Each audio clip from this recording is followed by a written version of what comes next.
Tu souhaites intégrer une formation d'infirmier ou d'infirmière? Oui, j'ai bien dit infirmier. Et oui, c'est un métier mixte, tout le monde est bienvenu. Alors, partant? En fonction de ta situation, il y a deux possibilités. Tu es lycéen ou étudiant en réorientation, alors Parcoursup est fait pour toi. Ou alors tu es demandeur d'emploi ou en reconversion professionnelle, tu relèves de la formation professionnelle continue. Quel que soit ton contexte, reste avec nous, on t'explique tout. Avant tout, sache que la formation infirmier est la formation la plus demandée sur Parcoursup. En 2020, le diplôme d'état infirmier comptabilisait 612 000 vœux pour seulement 31 000 places. Si tu rejoins ce parcours, ta formation alternera les temps de formation à l'école et les stages cliniques. Tu l'as compris, les formations paramédicales sont sélectives et exigeantes. Les candidats doivent allier qualité humaine et aptitude scientifique.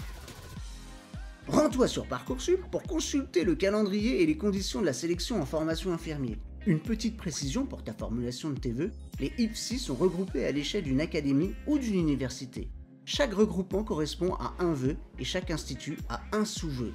Pour demander un institut, tu dois donc formuler un vœu correspondant à un regroupement d'instituts. Tu es limité à 5 regroupements maximum. La sélection se base sur des attendus nationaux qui sont tes qualités humaines et relationnelles, c'est-à-dire ton empathie, ta capacité à communiquer ou à travailler en équipe, mais également ton intérêt pour les questions sanitaires et sociales, tes bases scientifiques, ton expression orale et écrite et ta capacité à t'organiser. Ces attendus sont pondérés différemment selon les IFSI. Sont aussi prises en compte toutes tes notes de première et de terminale, dont celle du bac, ta fiche à venir et ton projet de formation motivé. Soigne ta lettre de motivation. Elle peut faire toute la différence. Argumente tes choix d'orientation et mets en valeur tes expériences en lien avec le métier et ses attendus. Ne néglige pas la rubrique activités et centres d'intérêt qui complète ta lettre. Parle de tes engagements associatifs ou sportifs et dis ce qu'ils t'ont apporté. Bonne nouvelle! Si tu es lycéen ou étudiant en réorientation, ta formation est gratuite. Elle est prise en charge par la région. Resteront à ta charge uniquement les droits universitaires demandés par l'IFSI, environ 170 €, et la CVEC, 92 €. Tu peux faire ta demande de bourse sur critères sociaux sur le site internet de la région. Cette demande peut être formulée dès février de l'année en cours en lien avec la formulation de tes vœux dans Parcoursup.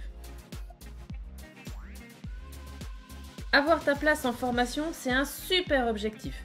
Mais n'oublie pas que le diplôme se prépare en 3 ans et qu'avoir tes amis et ou ta famille près de toi, ça compte vraiment pour l'obtenir ce diplôme. Le choix de ton IFSI lors de la formulation de tes vœux doit aussi être réfléchi en fonction de l'environnement dans lequel tu vas évoluer tout au long de ces 3 ans.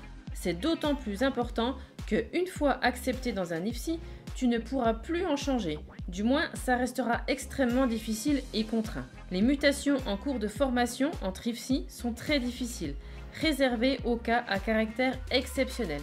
Choisis bien ton IFSI. C'est bon? Tu as bien réfléchi? Tu es prêt à choisir l'IFSI qui te donnera toutes les clés pour réussir ta formation? Alors un dernier conseil. En choisissant un IFSI, tu devras anticiper la recherche éventuelle d'un logement avant ta rentrée. Il te faudra aussi le permis B et un véhicule, notamment pour te rendre en stage. Tout cela entraîne des frais financiers qui peuvent être importants et que la bourse ne suffit pas toujours à couvrir. Pour éviter ces éventuels freins à la formation, privilégie les IFSI de proximité. En Bourgogne-Franche-Comté, près de 17 IFSI bien répartis sur le territoire peuvent t'accueillir.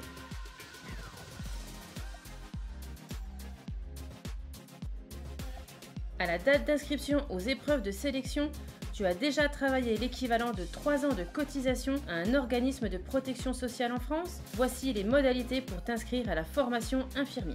Le dossier d'inscription et sa composition sont à retirer directement auprès des IFSI. Ils te fourniront également les dates des épreuves. L'épreuve d'admission se compose en 2 parties. Une épreuve écrite qui comprend une sous-épreuve de rédaction et ou de réponse à des questions dans le domaine sanitaire et social pour estimer tes qualités rédactionnelles, ton aptitude au questionnement, à l'analyse et l'argumentation ainsi que ta capacité à te projeter dans ton futur environnement professionnel. Une sous-épreuve de calcul simple. Une épreuve orale sous forme d'un entretien sur ton expérience professionnelle. La remise préalable de ton dossier permettra au jury d'apprécier non seulement ton expérience professionnelle, mais aussi tes capacités à la valoriser, ton projet professionnel et tes motivations. Si tu es demandeur d'emploi à l'entrée en formation, Le coût de ta formation est pris en charge par la région. Seul l'équivalent de tes 3 universitaires, environ 170 €, te seront demandés par l'IFSI.